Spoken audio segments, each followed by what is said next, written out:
Of videos tonight, guys. Let's get into the show. Like the video, S.E.T Media. Let's do it. Let's go.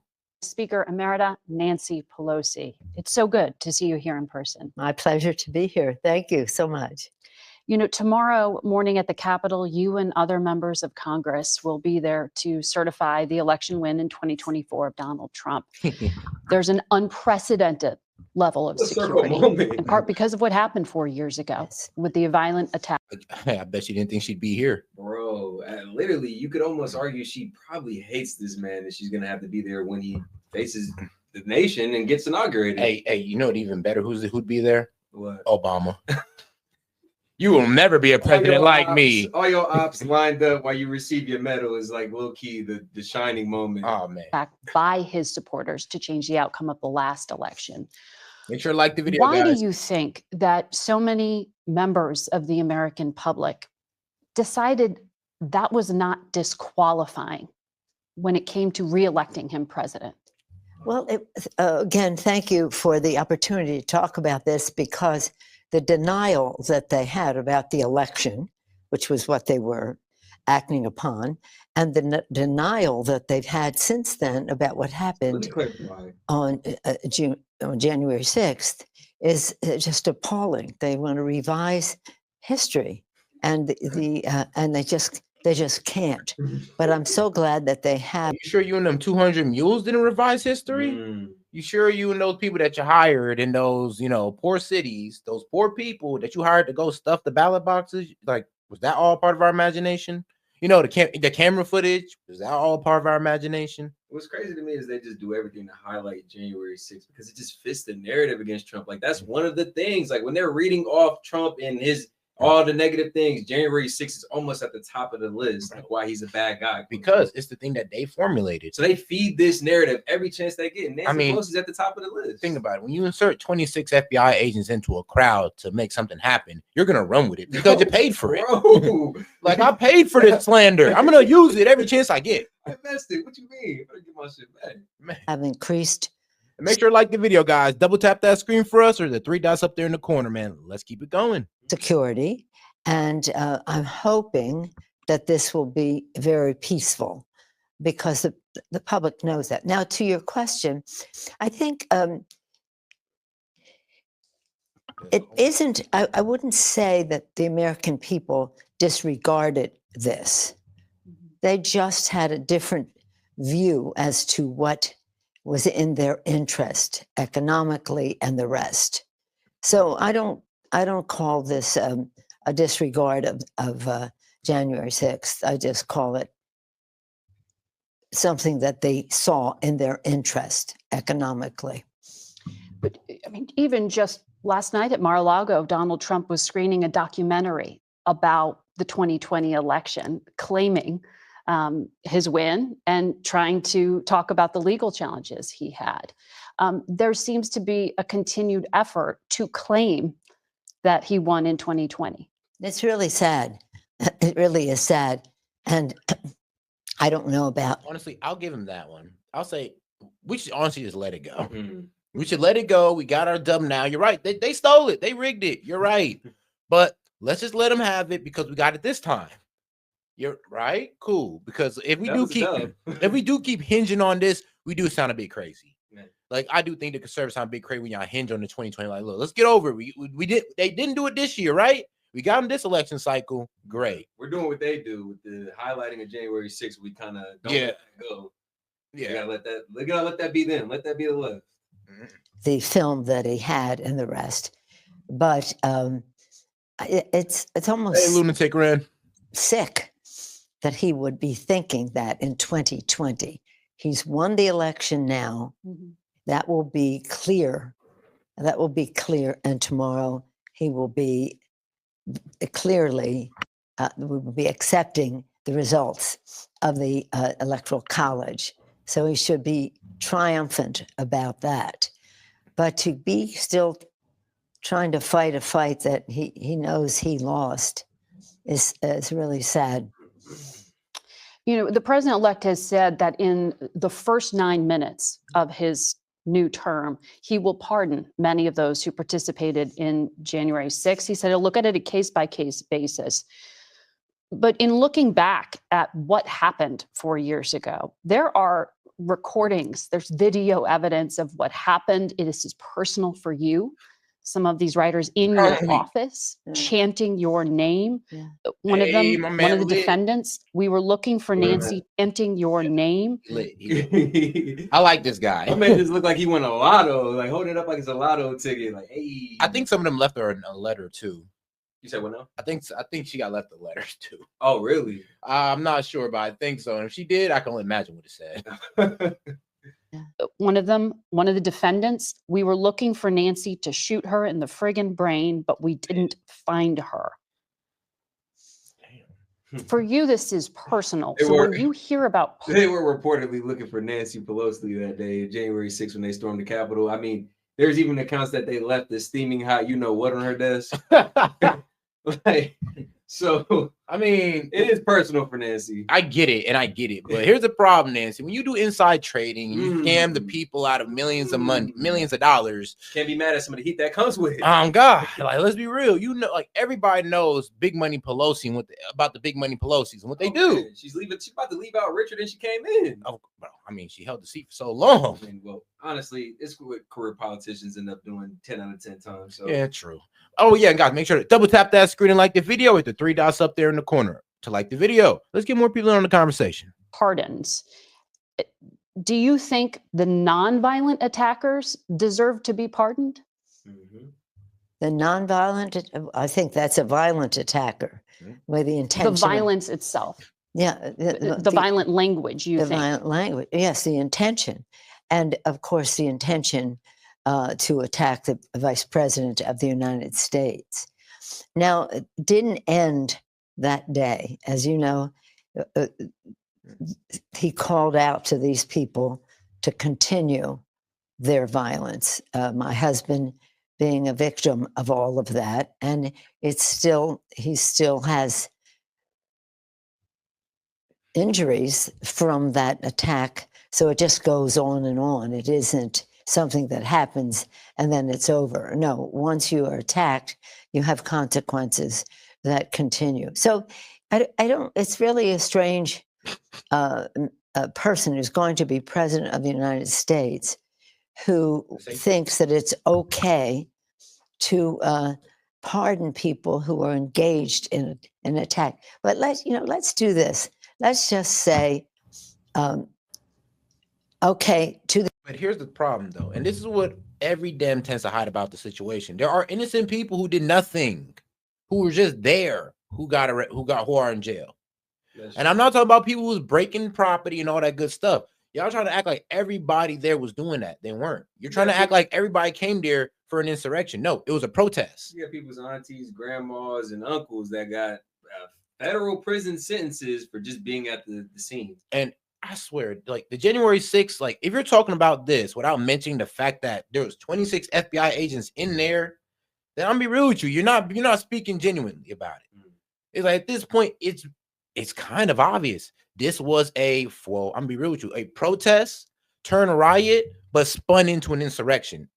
Because if it was an insurrection, these people would have came there with guns. It's like you said, bro. They spent all this time investing. They got all the intelligence agencies to collude, spent money, put 26 bodies on the ground to literally be the ones that was agitating the whole thing. You better be damn near right. They're going to run with it all the way till Sunday. And for her husband being a victim, I'm like, your husband's a venture capitalist who's being brought up, who's actually getting caught up on trading, charges, or who's actually getting caught up on trading rumors. I mean... I want to address that, though. I mean, but you tell me that couldn't have anything to do with, the attack? It shouldn't have happened. It shouldn't have happened. And I'm glad the man survived. But you can't do wrong and expect nothing to happen to you. The American people, this is what this is about. Do not be conned by the denial of the election of 2020. And why would he be saying that? But he is. And then on top of that, the denial of what happened on January 6th. But Yeah, we got 50 plus of y'all in here, man. Do us a favor and double tap that screen and like the video or hit the 3 dots up there in the corner. Appreciate the support, guys. some of the 1,600 defendants here were really only charged with trespassing. And when you look at the profiles, University of Chicago did a study. Half of those who broke into the Capitol were white-collar workers. They were small business owners. Didn't necessarily have a criminal record. When you look at that profile, you said intention. It was the intention itself you think that needs to be considered, more so than the crime. You know, that it casts the crime itself of trespassing in a different light for you. Well, the president said he would go on a case by. You know, so wild. Trespassing isn't an insurrection. I mean, you know how much people trespass onto the White House and they weren't charged with insurrection; they were just charged with trespassing. Right. So regular misdemeanor criminal charge. And then here's the funny part. Like, we're trespassing on what? Property that we give you taxpayer dollars to build. I'm like, if anything, this is the people's building. Got a right to be there. Yeah, I kind of got a right to sit here at a certain point. Unless y'all want to stop taking taxpayer money from us and you fund it your damn self. Matter of fact, the arresting officer should be giving me a goddamn tour of this motherfucker. Oh God! Like, hey man, let me show you what y'all taxpayer money is doing for us, man. Man, we appreciate y'all. Yeah. Instead, I'm getting arrested for being on what I pay for. Ain't that crazy? Case basis. Right. So I assume that some of those people may not have engaged in the violent activities that some of the others did. Yes. Look at this beautiful Capitol, the dome built by Lincoln. Under Lincoln's leadership during the Civil War, they said, don't build the dome. FBI reported. It takes too much steel and manpower, they said, from the war effort. And he said, no, I have to show the resilience of America. Mm-hmm. And then under that dome, you saw flags, the flags that, just horrible flags under the dome of Lincoln. Mm-hmm. And it was a tragedy, and we cannot be in denial about what it was. If the president's going to go on a case-by-case basis, I hope he does. And then maybe trespassers. Here's the problem. Why does the president have to go on a case-by-case basis? Why didn't you guys?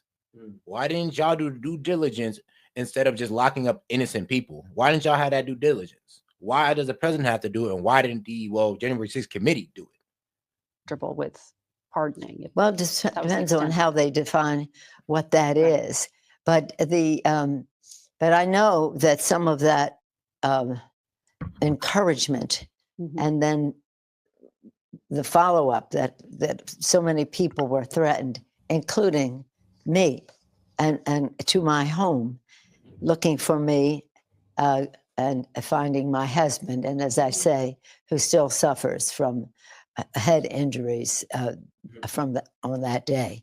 So these things don't just happen and go away when you have a head injury. Right. But anyway, to see the threat to so many people in elective office, going beyond me, but so many people in elective office, it shouldn't be a threat to your family that you have chosen to do public service.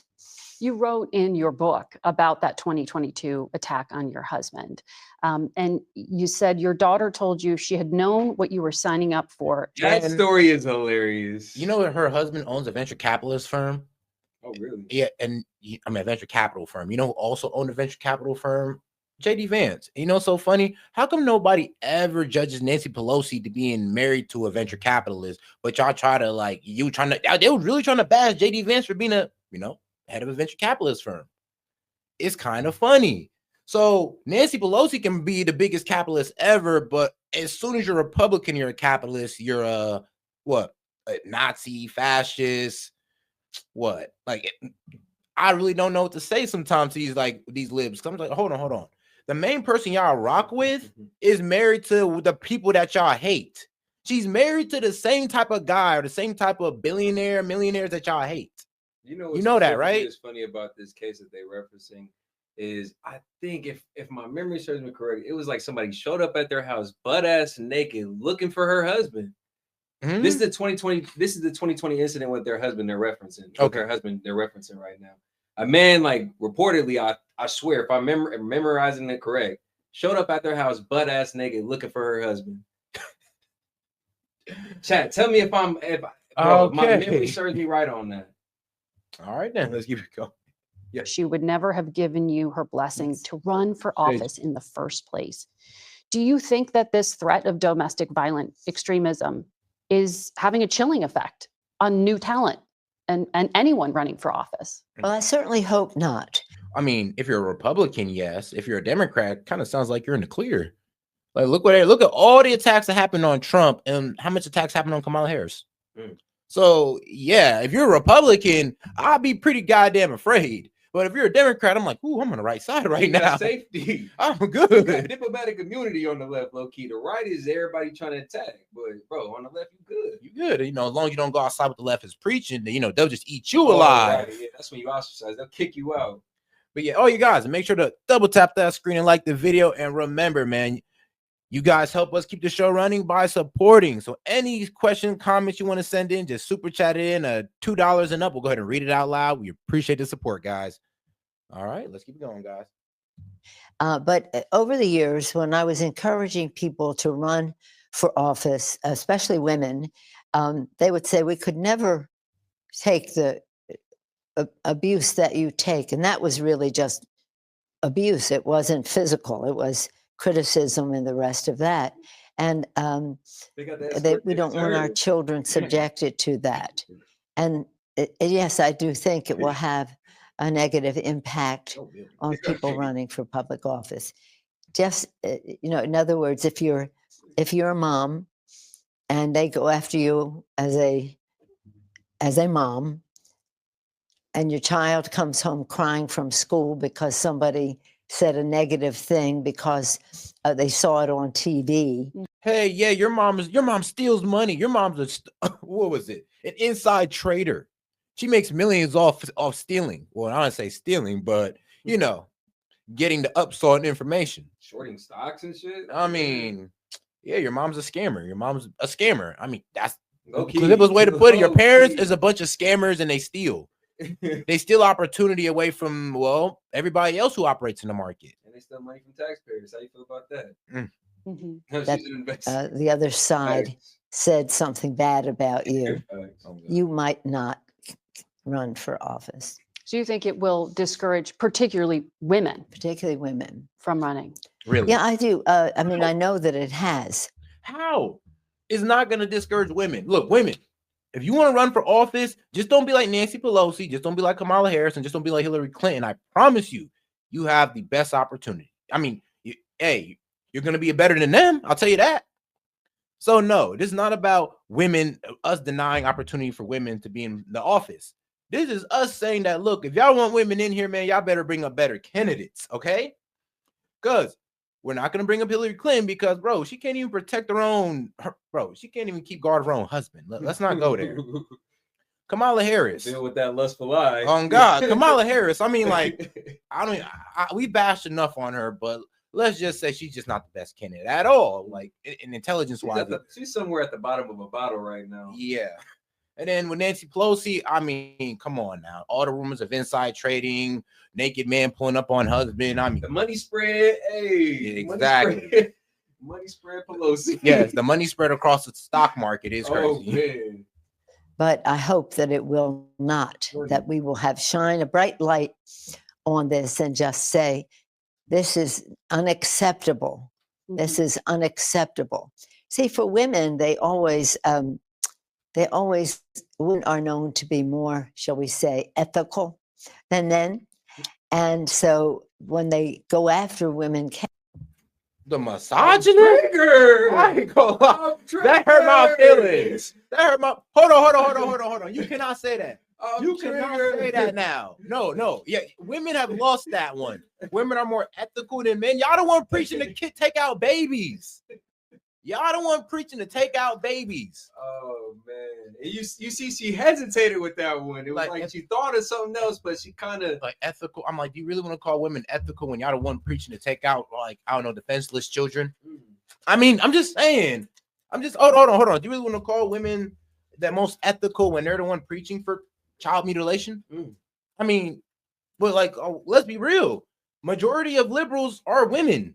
So when you want to call women ethical, like that's a far cry. I mean, you're stretching it. You're stretching the word ethical at this point. And then, and so when they go after women candidates, they go after their ethics, and they'll say this, that, and the other thing. And then the child comes home from school crying because somebody said a bad thing about mom on TV. Tough enough. And nobody wants that. So hopefully the bright light shining on that will reduce that. But I think that women have proven that they are more ethical, and that they are. Y'all proven that y'all are more ethical. I would love to hear some examples. I just need some. And make sure y'all like the video, man. Appreciate the support. So go ahead and double tap that screen or the 3 dots up there in the corner. And remember, man, help support the channel by sending in a super chat. Any question, comment, or joke, we'll read out loud. Appreciate support.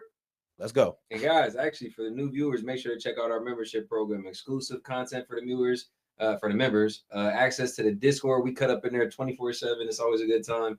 Make sure to check out that membership program. I'll link it in the chat for you guys. But appreciate the support. All right, let's go. Well, maybe they're not more ethical. They're all ethical, but that they kept them withstand that criticism. Well, you, during the first Trump presidency as Speaker, you took very public stands to challenge Donald Trump when he was president. Democrats now are in the minority in this new Congress. Tom Suozzi from New York recently said it would be a mistake for Democrats to reflexively oppose Trump's ideas and brand themselves a national resistance movement. This is a Democrat who won in a Trump district, and he's warning fellow Democrats. Do you agree resistance is a bad strategy this time?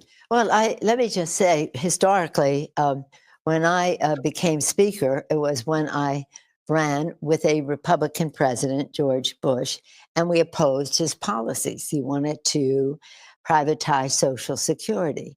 And so we went against that, and we won. And then when I won again as Speaker, Donald Trump was president. And we ran against him by saying we're going to save the Affordable Care Act. This is it. We were saving Social Security in the beginning. Now we're saving the Affordable Care Act. So we won the majority, yes, by disagreeing on certain points. That doesn't. The Affordable Care Act, like, I'm sorry, but like, he didn't do anything to it. He's not trying to take away our health care. And if anything, he low-key fixed Obamacare, took the Mandate off it. So I'm always a bit confused when they say, oh, we helped this, we saved that, or we prevented him from doing this. Like, it draws me back to COVID. And this is why. When they was kind of bragging, when they was kind of like saying that, oh, Trump ran up the debt. But I'm like, hold on. How do you run up the debt? But y'all are the ones saying that y'all approved the checks. Oh, right. So if y'all approved the checks, y'all ran up the debt. But so you're telling me y'all want to take the good part, but then you want to blame the bad part on Trump? Take all the good and leave what's left for Trump. Yeah. It's the narrative. It just fits the narrative. A bit disingenuous, but I guess that's what they run on. And guys, double tap that screen if you in here, man. Show some support. Got 200 plus of y'all, man. So go ahead and double tap that screen and let's get us to 50 likes. Appreciate the support, guys. So double tap that screen. 3 dots up there. Appreciate it. Doesn't mean you disagree on every issue. No, but it does mean that you protect the values that bring you to Congress, the vision that you have about healthcare, the values that you have about healthcare again, because healthcare is an issue that is so. Also, it is call-in show, so if you guys want to talk to Sankey Media, and we'd be more than happy to host your call. All we ask is a $5 super chat, and we will queue you up. Members, you already know what time it is. Important because the healthcare costs are so high that it affects whether you can have housing, whether you can have food on the table, and the rest. And so you would encourage Democrats to work with Donald Trump on an issue like healthcare? Well, I don't know that he wants to be on healthcare. Are there opportunities to work with him on anything? No, there have been other issues. No, on healthcare, no. But we worked with George Bush on many issues, and several issues, let me say. And no, I don't say that we should work with him on health care. I'm saying we are out there to protect the Affordable Care Act. He said Obamacare sucks. Now, that's not something we want to work with, that Obamacare sucks. So we want... You may not want to work with it, but it was the truth. Obamacare sucked. Like, okay. And I hear what you're saying. Oh, well, you can't say Obamacare sucked but not have a solution. I'm like, yeah, he had a solution. It's like, yo, we're going to figure out something to do with it. But until then, the most thing that sucks about it is that mandate. Let's remove that and let's open it back up. Because the problem with Obamacare is that kind of was killing the healthcare industry. Cornered consumers. And insurance companies didn't even like it, really. Yeah. I mean, nobody liked it. Honestly. Out there to save the Affordable Care Act and recognize that reducing the cost of healthcare can enable people to have housing, have food on the table, and the rest. And there's studies that show the relationship between ability to have housing and food when you have good, affordable care, health care. Speaker Emerita, thank you for your time today.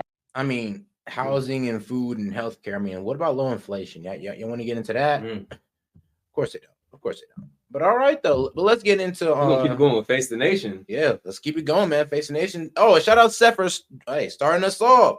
Like the live, stop ninja watching. So double tap that screen, like the video. We appreciate the support here. But we're about to get into an interview with the Senate Majority Lead. Our man, John Thune. Hey, man, shout out my man Thune. So he's going to pretty much explain what his stances are and I guess how he's either going to hopefully help and not hinder Trump. Hopefully. All right, let's get right into it. John Thune, and asked if those narrow margins would hamstring the party when it came to making major policy changes. It's always challenging, and especially in this current political environment. We don't always agree among Republicans within the family. Particularly among Republicans. But I think when it comes to the big issues, securing the border, rebuilding the military, strengthening the economy, generating energy dominance for this country, those are all things on which we agree. With respect to even narrow margins, I think we're going to have hopefully a very unified effort when it comes to those core issues. We'll disagree on the margins and the process and all that sort of thing, but when it comes to the things we need to get done, those are all things I think we agree on. You've had disagreements with Donald Trump in the past. As part of this advise and consent role, the role of the Senate, will you tell him when you think he's wrong? I will. And I think my job is to do everything I can to help him achieve success, be a successful president, which in my view means it will be a successful country. We have the same set of objectives. We want to get to the same destination, but I think at times there will be differences in how we get there. And understanding the unique aspects of how the Senate operates is something that I'm going to have to be able to share and convey to the president and help him understand, I think, what the contours are of what we can accomplish here in the Senate and what's realistic. You have a 53-seat majority over here, which means you can only lose 3 votes if Democrats remain unified in their opposition to some of Mr. Trump's picks for his cabinet. Do you expect them all to make it through? What I promised is a fair process for all of them when it comes to his picks, and I would say this of any president, they deserve a lot of latitude. His picks are going to come. He's a Republican. I think he was a senator for North or South Dakota, one of the Dakotas. So honestly, it's kind of the best pick we can get. It's kind of the best kind of reasonable guy we can get. Because here's the problem, and this what irritates me is that, look, Trump, he got the mandate of the people, but we still have to face that his picks still have to face, like, I guess, the prosecution of the Senate. And then and I don't like it, but it is what it is. This is like, this is how we do things here in America. Very true. But I don't like how a bunch of unelected officials, I'm not unelected, but people that we low-key didn't vote. Yeah, appointed bureaucrats, people that we low-key didn't vote in personally. Now, if you're talking about representatives from Ohio, you got me. But anybody else, beyond that, and they have such a strong say so. Yeah, that they can stop who we want to get in from doing their job is crazy. I like to say, man, I'm optimistic, man, MAGA. And I think it's a movement. They're going to have to get with it or get left behind, goddamn it. Man, it is what it is. Through a process where if they get reported out of the committee, come across the floor of the Senate, we'll make sure that they get the vote. And I think that I suspect a lot of them we'll get through. And we'll see about all of them. Remains to be seen. But I think that's why we have the process, adhere to that process, and give all of these nominees an opportunity to make their case. You've said you have to see if Democrats play ball or not, but you don't need Democrats to get these through. So does that mean you already know some of your Republican senators won't vote to confirm Kash Patel at the FBI or Pete Hegseth at the Pentagon? And that's so crazy. They hate these two the most. Bro, they're trying to say, he's not brought him up. He's not experienced enough. I mean, he did serve in our military. What are you talking about? Like, more experience does he need? Like Kash Patel, he's an extremist. I mean, but he did work with the FBI for many years.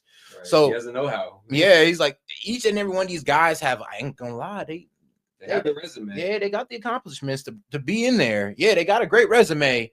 They are pretty good candidates, but the problem is, though, they're no BS. And that's what they don't like. Yeah, because Kash Patel talking about, but what you mean, bro? I'm going on an unclassifying spree. And this man say, I'm getting down to the problem of why we disrespecting these veterans. Two things that, the deep state want to hide from us. We don't have, at this point, I don't think, clarity on that. I think these are nominees who are new enough. They've been going around and conducting their meetings, which I think, frankly, have gone very well. But they still have to make their case in front of the committee. And, we don't know all the information about some of these nominees. I think we know a lot about them, but they deserve a fair process. We have a 3-vote margin in the Senate, as you point out.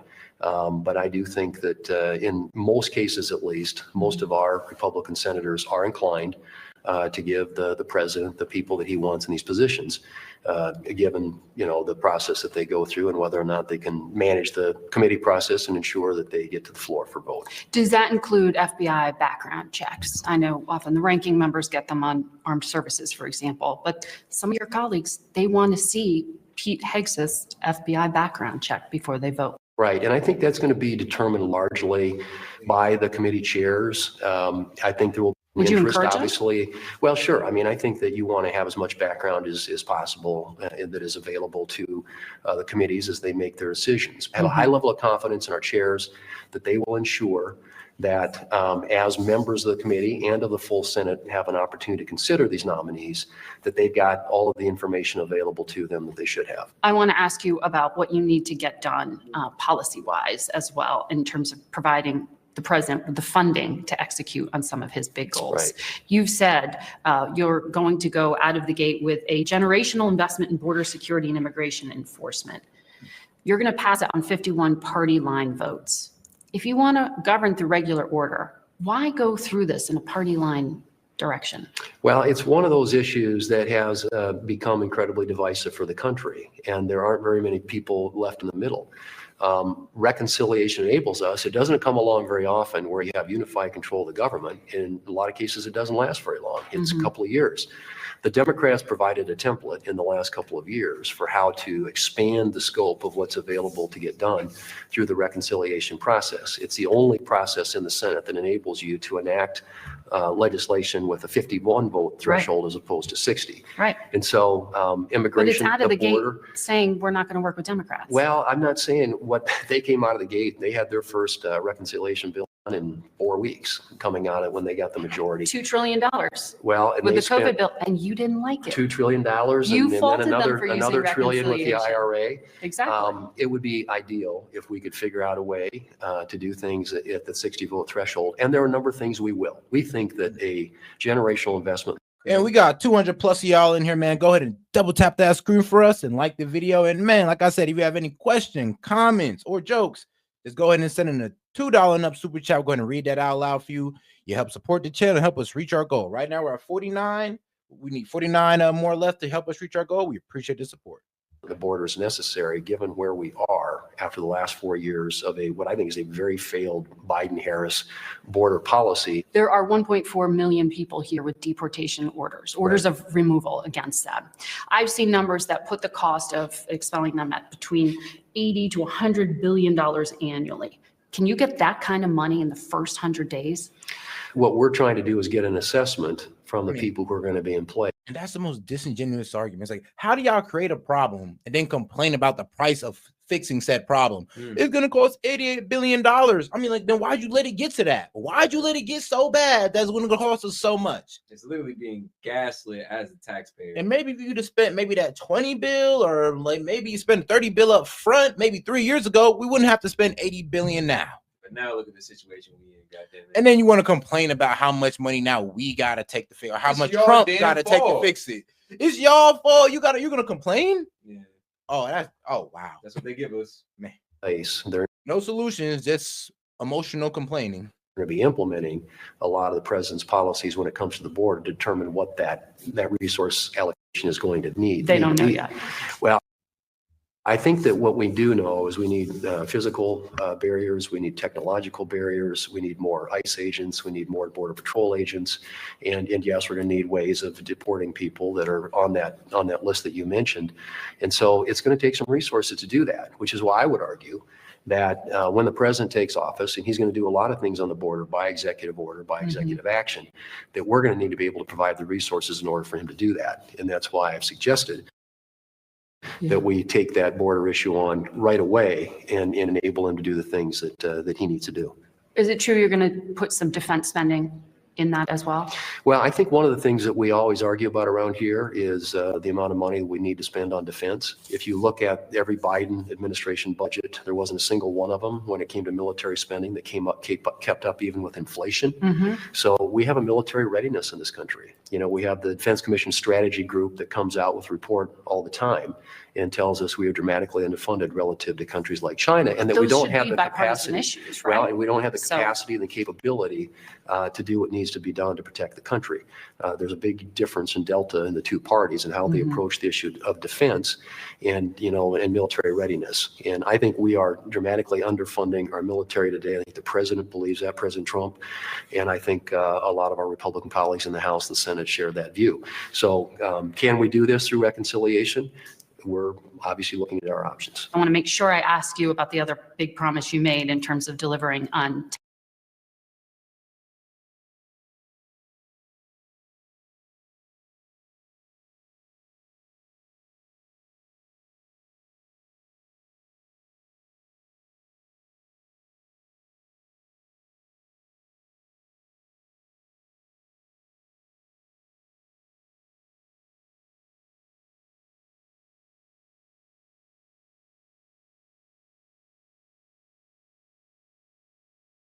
tax reform and reconciliation.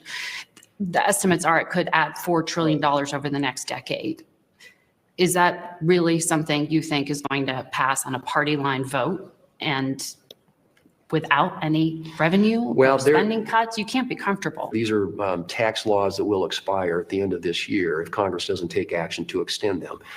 And it would represent a $4 trillion tax increase on the American people if we don't extend that policy.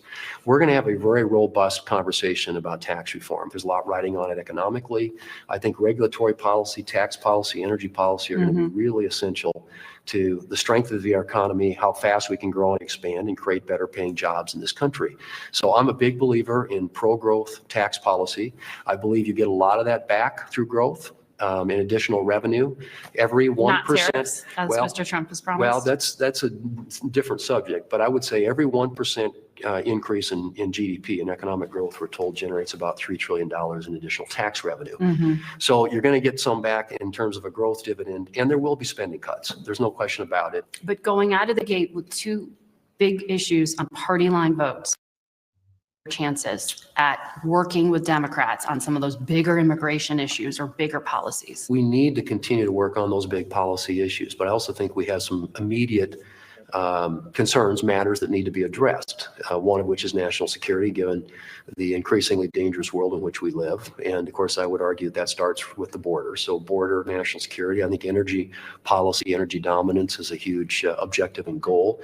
And I would hope that a reconciliation bill could also address that issue.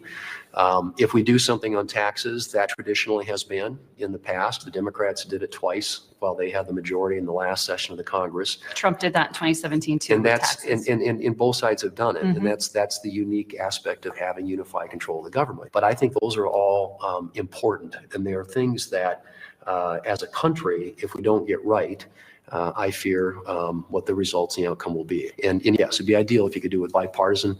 I hope that there are some Democrats who would vote for some of the tax policies that we have, but I'm not expecting that at the moment. All right. And let me make sure I address Senate this. Majority Leader. Make sure I address this before we go further. Hey, yo, yeah, Joe Smo, you can always come up here and debate us again. We'll cook you again. But what you're not going to do is call people maggots, G. Like, come on now, be respectful. Like, you can troll, but you can also be respectful and not make yourself look like a dumbass. But all right, then, let's keep it going. Because now we got my man Tom Homan up here, man. We go now to Tom Homan. He will serve as Mr. Trump's border czar, and he joins us this morning from Naples, Florida. Good morning to you, sir. My boy Tom in the building, man. Deportations are now at a decade high. They were at the end of 2024. I only put you out for 5 minutes. Don't cry. You'll be let back in later. Nearly 300,000 people deported by the Biden administration. The incoming administration has promised the largest deportation operation in history.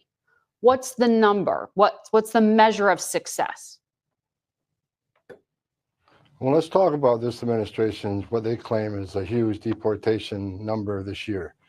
Actually, if you drill into the numbers, about 80% of those numbers are actually Border Patrol arrests that the enforcement removal operation of ICE process and move back across the border. They weren't internal enforcement arrests. If you look at the historic number of illegal entries the last 4 years, ICE, Immigration Customs Enforcement, has the lowest number of deportations in the history of the agency. So they're playing a numbers game, just like they play the numbers game and the number of people come across the border.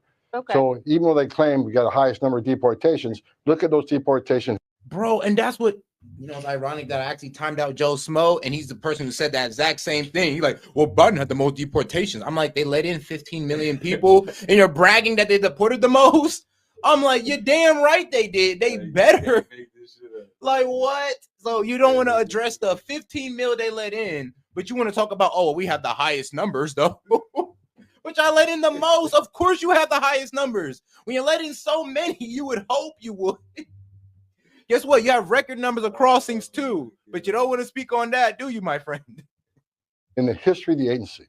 So they're playing a numbers game, just like they play the numbers game and the number of people come across the border. Okay. So even though they claim we got the highest number of deportations, look at those deportations, who actually made those arrests, who actually removed those people. It's not ICE. Okay. It's still a higher number than the Trump administration, but I want to ask you, for the incoming Trump administration, what's the measure? It is not deportations at the border. You're saying you are going to measure success by people who are already internal in the country to deport. That's how you're going to measure it. And what's that figure? Well, again, let's get the numbers straight. You say they're higher than Trump administration. This isn't about how many get deported, because Trump had illegal border crossings at a 45-year low. So of course removal is going to be lower. The number is how many were released into the United States that are now in the country illegally. Under Biden administration, we have millions of people released in the United States who have lost their hearings. And we got millions of people that are released in the United States despite a statute saying that you cannot be released in the United States without proper documentation. You shall be detained. So you can compare the numbers of deportations under Trump versus Biden, but when you consider a 45-year low in crossings, of course the number of deportations is going to be lower because we don't have that population to process and deport. Okay. Well, I'm just trying to measure success going forward. For day one, can you help us understand what the plan is? A number of industries in this country hire undocumented workers because they are cheap labor. On day one, are you going? But isn't that like a problem, though? That the fact that they hire these people over American workers? Like, I know some places that there should be more American workers, but there's not, because these companies sell out to the temp agency for, undocumented. So this is not like something that's actually hurting our country and hurting our workforce. So I don't know why these Republicans try to sit there and say, well, we need these people, when we don't. Honestly, we neglect our own and then try to frame it as if we need these people. It's the same argument with the H-1B visa program, really. Exactly. It's like, oh, you say we need them, but no, we don't. You guys just neglect the ones we got. We're overlooking the people that need the jobs here. And yeah, so you don't got to pay them as much, or so you can disrespect them. To restart raids on work sites, on construction sites. The President Trump's been clear, as I've been clear from day one, that President is going to concentrate on public safety threats and national security threats. And have you heard from your previous segments, we have a huge national security issue in this country. The southwest border has become the biggest national security vulnerability we've seen in this nation. FBI Director Wray agrees with me. We know there's people in this country who pose a national security threat. They've arrested a record number of people on the terrorist watch list, a 3,500% increase in people on the terrorist watch list being arrested at the border. We got over 2 million known gotaways. We know 2 million people cross the border, weren't arrested, weren't vetted, weren't fingerprinted. So you got to ask yourself, why did 2 million people pay more to get away? Why didn't they pay less, turn themselves into Border Patrol, get a free airline ticket to the city of their choice, get a free hotel room, get 3 meals a day, get free medical care? I'm not disputing that it is a hemisphere-wide crisis. We're talking about how you're going to deal with it. That's why I'm asking you, when you say criminals, does that mean you are going to go into already existing prisons at local level and deport people who are in those prisons? Are you going to go to workforces? I mean, how do you know where the criminals are, I guess is the question. And if they're working at a work site, are you going to show up to surprise them? Well, look, we know where a lot of the criminals are. ICE they're great at this work. We know where some are, but they simply haven't been able to go arrest them because of Secretary Mayorkas' priorities. It handcuffed ICE. So we know where a lot of criminals are. They've been prevented from arresting that we're going to arrest starting day one. As far as being in jails and prisons, we would love to work in local jails, but sanctuary cities won't allow us into those jails. It's much easier to arrest a public safety threat and the safety and security of public jail than out. And that's so crazy that some of these sanctuary cities is, one, not down for giving opportunity to their people, like through the workforce, but they're also like pretty much down for endangering their own people. I mean, look, if you're in a sanctuary city, your mayor should never be reelected again. I mean, even your governor should be in question at this point, because why did you let a bunch of influx of immigrants come here and throw off the social cohesion of this city? Why'd y'all let it happen? They're taking jobs, they're destroying the neighborhoods, all this crazy stuff. And then when somebody comes in saying we're trying to stop it, y'all stand up saying we're not going to let you. Yeah, I mean, man, that's treason, if anything. The street, because the officers safer that way, the aliens safer that way, the community safer that way. But sanctuary cities who continues to release public safety threats back in the community to the immigrant community, it puts that community at greater risk of crime. And here's what's going to happen when we go to the community. Make sure to like the video, guys. Go and double tap that screen from here, the 3 dots up there in the corner, and help us reach our goal of, well, 49 super chats left. But send any question, comments, jokes, $2 and up. We're going to read it out loud and post it to the top of the chat. We appreciate the support, guys. Let's keep it going. Find that person, find that criminal alien. He's probably going to be with others who will have to arrest. So it's not safe for the community, not safe for the officers, not safe for anybody. Let us arrest that bad guy in the jail cell where you chose to arrest somebody and put him in a jail cell because obviously he's a public safety threat. Okay. What you just said in there, it sounded like you were talking about collateral arrests. So you're going to target people you know are criminals, but if they happen to be living in a house where there are other undocumented people, you're going to sweep them up too. That's what I think you were just saying there. I wonder how you're going to parse out some of those collateral arrests. For example, will Dreamers be protected? Donald Trump has said he wants to work with Democrats to protect them and give them status. That takes a long time in Congress. What do you do in the meantime? How do you make sure they're not caught up in a dragnet? Look, every person ICE arrests, they do. I mean, it's so crazy how they access to fix the problems that they created. Ain't that crazy? Like, we created the problem. How are you gonna fix it? I'm like, bro, why did you create the problem in the first place? And then if I give you the solution to creating this problem, I'm not willing to hear anything about it, because I'm like, yo, you guys who want to create the problem, I'm trying to fix it. Now y'all want to complain about how I want to fix this? It's crazy. Do what we call a fugitive operations spreadsheet. They know exactly who they're going to arrest. They know exactly where they're probably likely to find them. And they have a lot of information on that arrest. Other people that are there that may be illegal, they'll handle by case basis. Okay. The concentration, I want to be clear, on some public safety threats. If more agents in the jails means less agents in the neighborhood. That's why I'm pleading with sanctuary cities. Let us in the jail to arrest the bad guy. That way you're not forcing in the community. So, if you go to an immigrant community and ask them, would you rather have ICE operating in your local jails, or would you want them in the community? What do you think they're going to say? They don't want bad criminal aliens in their neighborhoods either. So let us work with the jails. Let us work with law enforcement. Sanctuary cities are not safe for the immigrant community, and not safe for our officers. Okay, so that's like Secure Communities Act kind of action. But then where do you send people?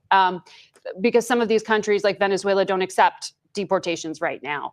Mexico's president indicated her country might be willing to receive non-Mexican migrants who are deported. What? Hold on, but that don't even make no goddamn sense. Non-Mexican migrants that are deported? I'm sorry, am I tripping? The Mexican president said she might be willing to accept non-Mexican migrants. I don't even think that's true. Last time I heard, the Mexican president heard that she might get hit with them terrorists, and her ass was like, you know what? Not only will we'll go ahead and take back these immigrants, but we're going to find a way to work with y'all in these trade deals. Because here's the thing that, every Democrat underestimates. These countries need us more than we'll ever need them in a lifetime. They need access into our, I'm gonna be real with you, our robust economy. We have the strongest economy in the world, like y'all like to say. But then here's the thing, though. Y'all don't want to use that argument when it comes to what I just said. How does that work? Does the U.S. pay Mexico to then ship those people off somewhere else? Here we go. My bad. When it comes to the tariff argument, when it comes to that tariff argument, where we're saying that, if we cut them off from our economy, they're gonna we get hit with higher prices, their whole economy sinks. Who you think is gonna bend the knee first? Who you think is gonna step up to have more favorable terms for us? If all we did with is higher prices, their whole economy gets synced. Y'all underestimate how much power we honestly have in the world, and y'all just actually convinced American people to see us as honestly a weak economy, a weak country, to where we should just bend the knee to these smaller countries who offer us less. Oval Office, and he's proven. Oh, my bad. And shout out Fox Chase, man. BP, have you guys been put on notice of what will happen / change when Trump's in? If so, can you tell us? Let's see here. Notice on. Actually, I'm gonna go ahead and look it up. Appreciate you, Fox Chase, because I do not know as of now. His first administration, his leadership on illegal immigration was a game changer because, for instance, El Salvador wouldn't take back MS-13 members when I was the ICE director. It took President Trump 48 hours to get El Salvador to take back their criminal aliens into their prisons. And Mexico didn't want to do. You know the crazy thing about El Salvador? I remember the guy literally bragged about emptying out, rounding up all the gang members, locking their ass up, and then saying, yeah, I cleaned up my country. When really, bro, no, you didn't clean up your country. You filled up your jails. It got too much. So you start dumping some of them in America, and then want to brag to Tucker Carlson how you reduce your crime. Craziness. And now Trump saying, yeah, you're about to take back some of these criminals you let over here, and let's see if you maintain that low crime rate. Let's find another way. I don't know. Try execution. Try capital punishment. The Remain in Mexico program. Don't dump them over Trump was able to get Remain in Mexico established in Mexico. He was able to get Mexico put military in the southern and northern border. President Trump's a strong president. This administration has not forced these countries to take them back. And we have what we call a third safe country. We already have countries talking about taking back people from other countries. If for instance, Venezuela don't want to take their people back, there's other ways we can do it. There's other countries be willing to accept them. We're hoping that President Trump will work with Venezuela, and like he did with Mexico and El Salvador, and get these countries taken back. If they don't, they're still going to be deported. They're just going to be deported to a different country. We're not going to be held up on removing public safety trust in this country. We got to put the safety of the American people first. We've had too many young women murdered and raped and burned alive by members of Venezuelan gangs. They need to be a priority under this administration. They're going to be a priority starting day one, and they will be deported. We will stay tuned for the details. Border Czar Tom Homan, thank you for your time. Man, yeah. Shout out Tom Homan. He kills it every time. He just doubles down. My man never backtracks on nothing. He's like, look, I've seen the horrors of this. I'm not backing down on it because trust me, it's grimier than what y'all think. It's worse than what y'all think. I mean, you honestly gotta be there to see it. As a Border Patrol agent, it's very hard to have any better knowledge than them and what's going on on the border. When the Border Patrol agent tells me what's going on, I believe it because I'm like, y'all there every day. Yeah, there every day. Honestly, the media try to put a blanket over what y'all see so they can lie to the American public. Kristen. And then you wonder why Border Patrol agents were for Trump. Joining me now is the Senate Minority Leader, Democratic Senator Chuck Schumer of New York. Leader Schumer, welcome back to Meet the Press.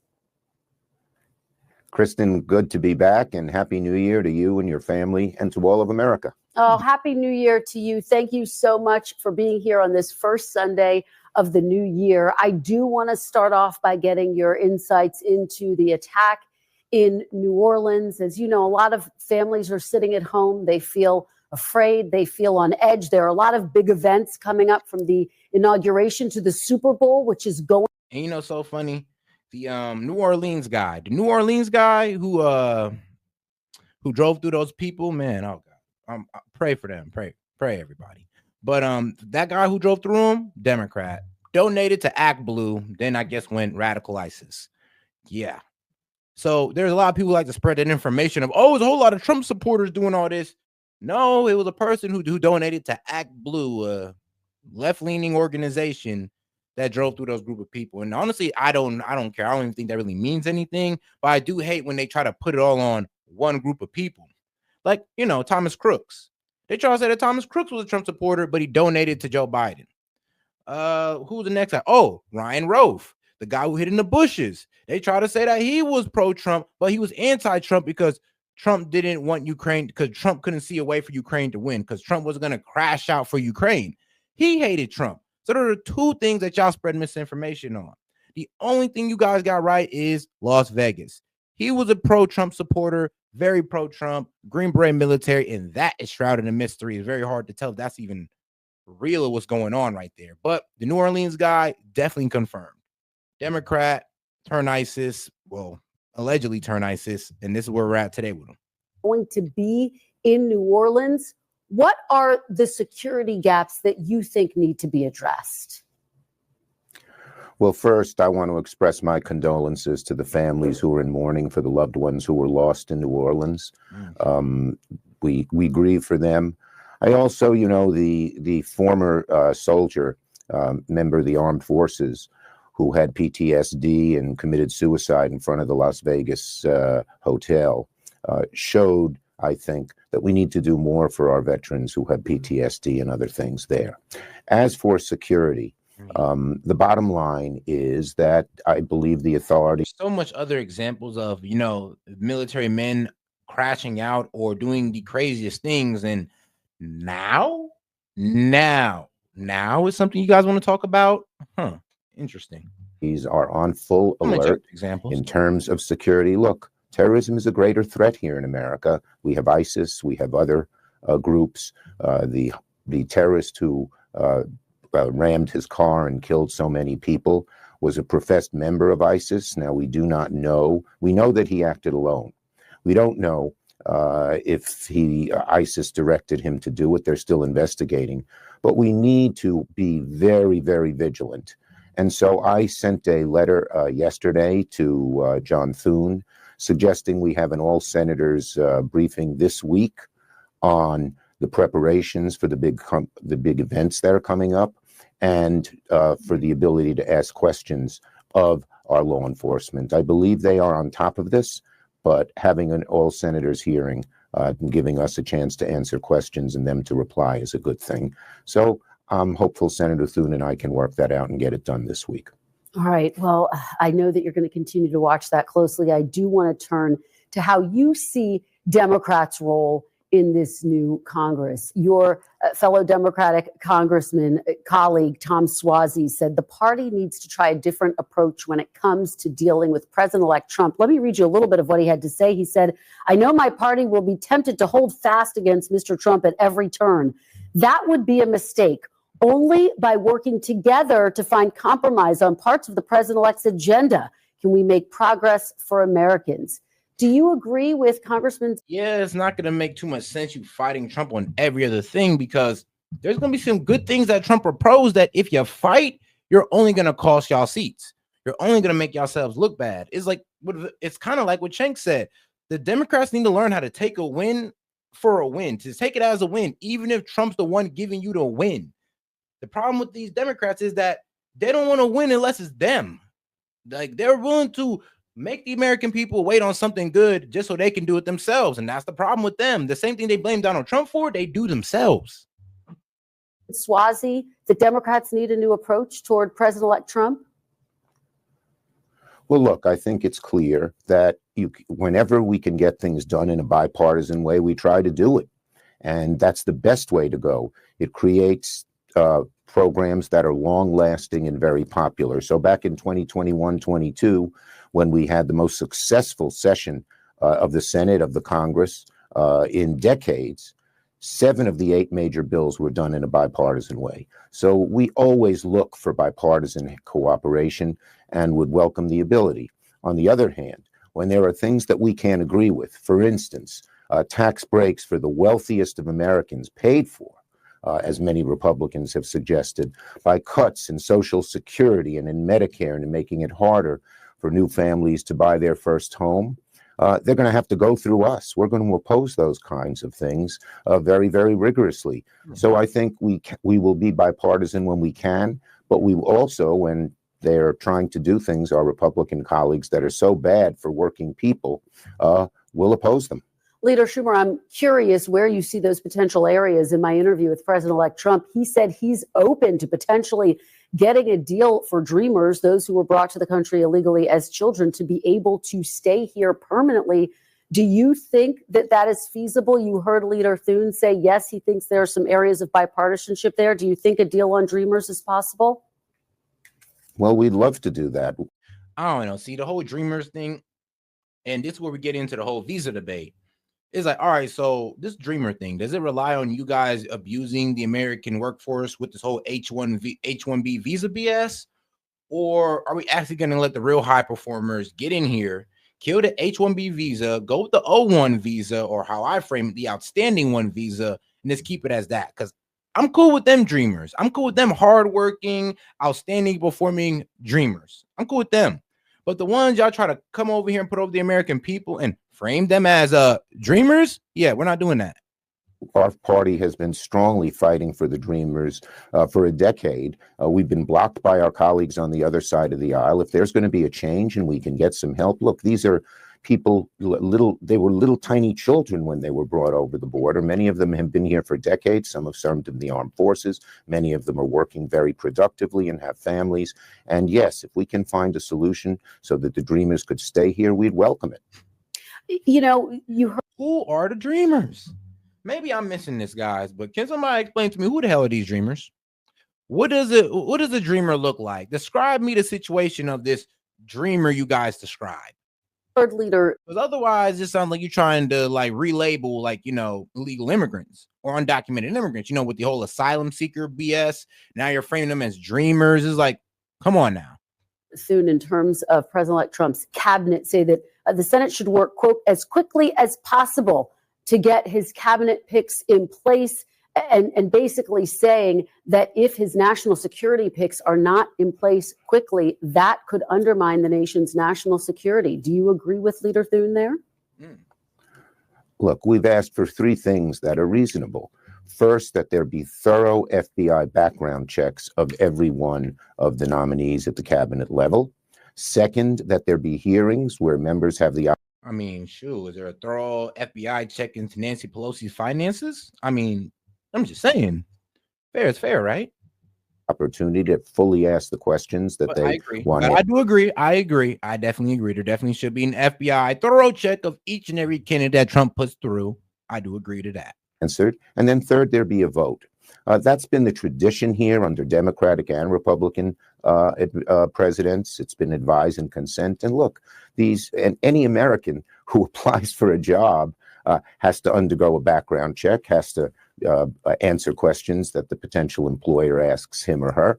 So, of course, we should do those things. And I hope we will. The bottom line is these positions are really important, as Senator Thune said, for our national security. And the American people should have the ability to know who is being nominated and what their criteria are. Are you a yes right now? Characteristics are. Are you a yes right now on any of these picks? And we got 200 plus of y'all in here, guys. Make sure y'all go ahead and double tap the screen or the 3 dots up there in the corner. We appreciate the support here at S.E.T Key Media. And make sure to super chat in any question, comments, or jokes, $2 and up. We'll read it out loud and post it to the top.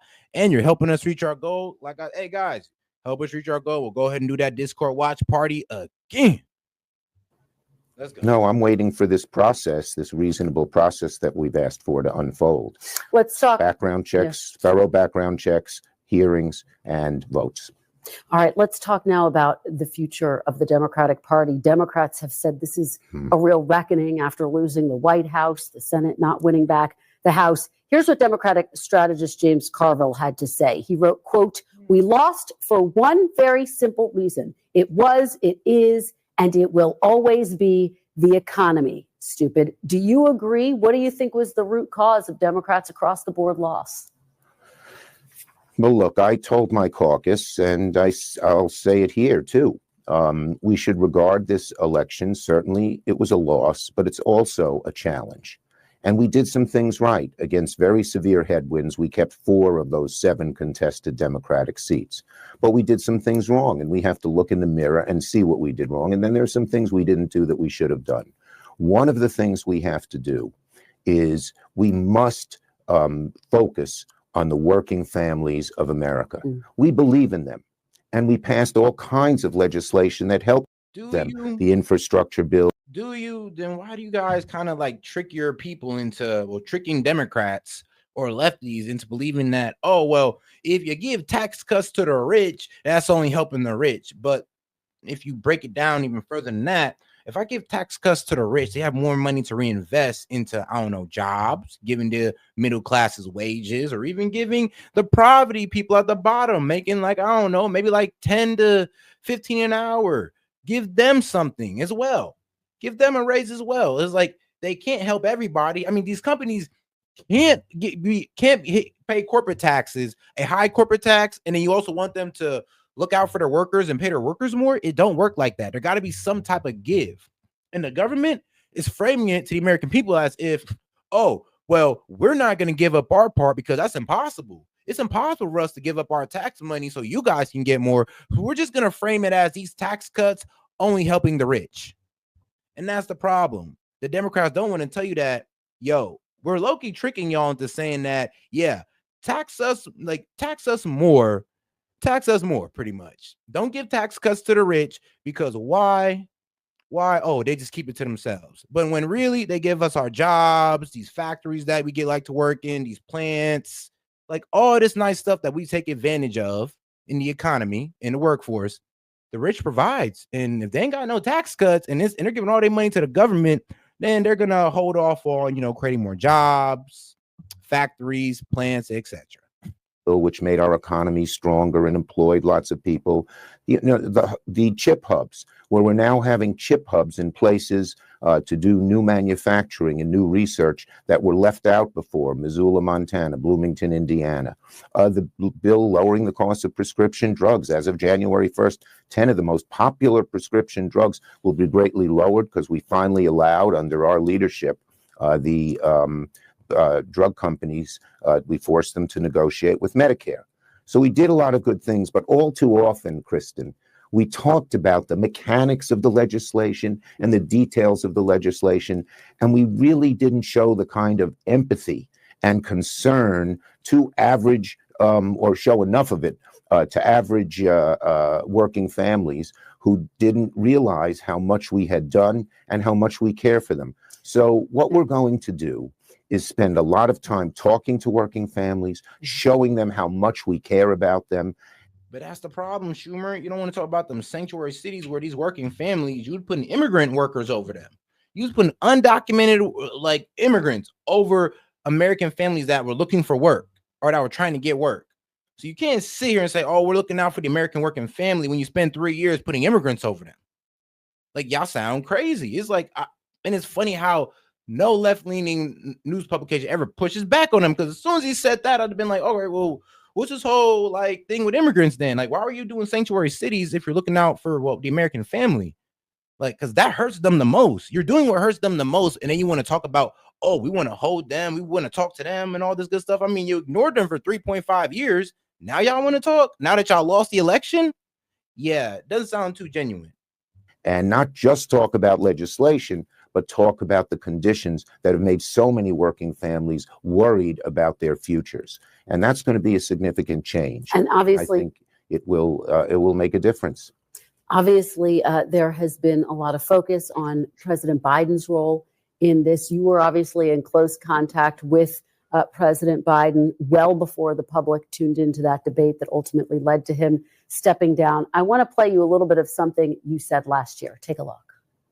I talk to President Biden, regularly, sometimes several times in a week, or usually several times in a week. His mental acuity is great. It's fine. It's as good as it's been over the years. All this right-wing propaganda that his mental acuity has declined is wrong. Leader Schumer, what do you say to Americans who feel as though you and other top Democrats misled them about President Biden's mental acuity? No. Look, we didn't. And let's look at President Biden. He's had an amazing record. The legislation we passed, one of the most significant groups of legislation since Lyndon Johnson's Great Society, putting in 235 judges, a record. And he's a patriot. He's a great guy. And when he stepped down, he did it on his own because he thought it was better not only for the Democratic Party, for America. We should all salute him. We should all salute him. Huh? Hold on. What do you mean? Go back. One of the most significant. Democrats misled them about President Biden's mental acuity. No, you did. Look, we didn't. And let's You did. You say he was sharp as a thumbtack. You say he was running circles around the intern. You called us ageist for even saying that he couldn't do the job right anymore. So we didn't. No, so y'all just saying we did it. No, we didn't hide anything. You did. Be real. The best thing you could have done is be like, look, I didn't. Now, the other party, them guys, you might as well throw some people under the bus, Schumer, because you saying that is wild. You might as well throw some people under the bus at this point or just admit that, okay, yeah, we did. We did. Okay, our bad. We didn't, or just frame it as we didn't think it was that bad. Let's look at President Biden. He's had an amazing record. The legislation we passed, one of the most significant groups of legislation since Lyndon Johnson's Great Society, putting in 235 judges, a record. And he's a patriot. He's a great guy. And when he stepped down, he did it on his own because he thought it was better not only for the Democratic Party, for America. We should all salute him. We should all salute him. Do you feel, as we have this conversation today, that President Biden could serve? And Schumer has just gaslit us all. He just gaslit us all. I mean, what you mean? We didn't lie to you. We didn't lie to you, even though he was declining and y'all called us out on it and we told y'all he wasn't. Yeah, we didn't lie to you.